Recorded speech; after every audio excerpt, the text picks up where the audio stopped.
All right, let's kick things off today with a little challenge for you, a UPSC-style question. Take a look at your screen. The proposed U.S. Hires Act is a big deal for India's economy, but which one of these provisions is actually in it? So what do you think? Is it A, B, C, or D? Pause right here, drop your guess in the comments below, and we'll figure out the right answer together as we get into it. You know, for years, the big conversation in India's tech world has been all about H-1B visas. But what if I told you there's something else, something potentially much bigger, quietly making its way through the United States Congress? It's called the Hire Act, and it could seriously shake up a multi-billion-dollar industry. So what is it, and why does it matter so much? Okay, so why is this suddenly on the radar?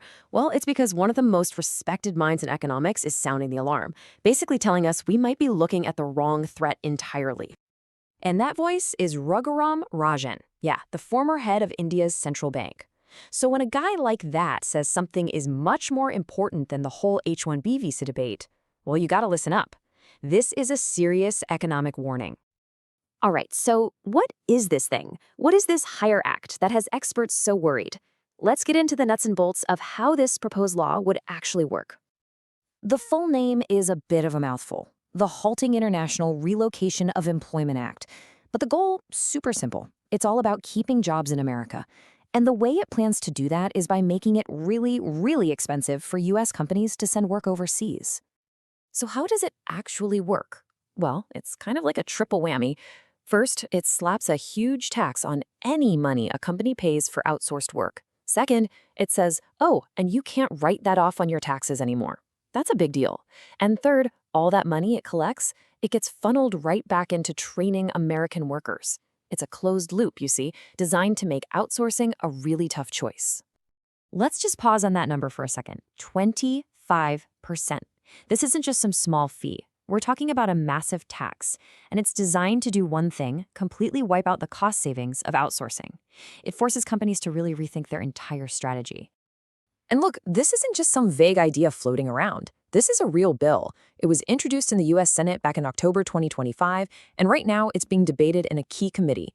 And if it gets the green light, it could be law as soon as January 2026. So yeah, this is happening now. Okay, so we've got a handle on the act itself. But to really get why it's such a big deal, we need to put it side by side with the issue that's been stealing all the headlines for years, H-1B visas. And here's the absolute key difference, right? H-1B visas are all about people physically moving to the U.S. to work on site. The Hire Act, it doesn't care about that. It targets the entire business model of working remotely from India. See the difference? One's about bodies in an office, the other is about the service itself. That's why its potential impact is just so much wider. And Raghuram Rajan himself explains this perfectly. He's basically saying, look, companies have found ways around the H-1B issue. With so much work being done digitally now, you don't always need someone physically in the U.S. They've adapted. But the Hire Act, well, it hits that adapted model right where it hurts. It goes after the very virtual work that became the solution. All right, so we get what this law is and why it's a whole different ballgame. Now let's talk about the real-world impact. What could this U.S. law actually do to India's economy? I mean, look at this. When we say the U.S. is a big market for India's IT industry, that's an understatement. It's not a market, it's the market. We're talking over half of all revenue. So you can imagine, any policy that messes with that relationship is going to create huge economic shockwaves. The stakes here are just massive. And it's pretty easy to see the domino effect, right? That 25% tax means U.S. companies sign fewer contracts. Fewer contracts mean less work for Indian professionals. That directly hits the profits of the big players, TCS, Infosys, you name it. Suddenly, India's big competitive advantage gets weaker, and that could slow down growth in one of the country's most important industries.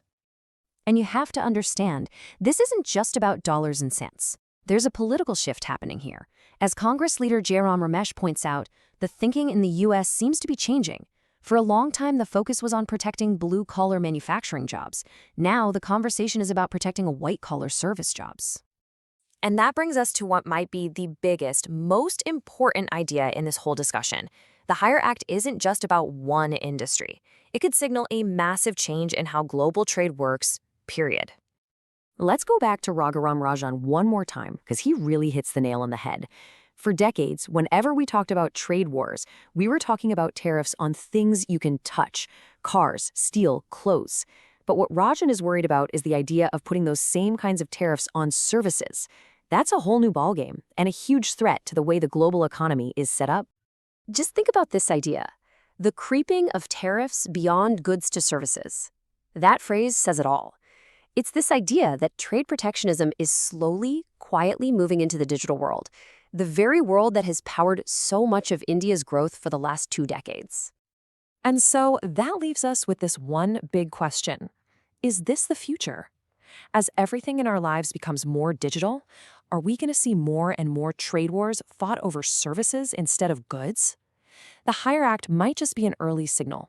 It's a huge development, and it's definitely something we all need to be watching very closely. Thanks for tuning in.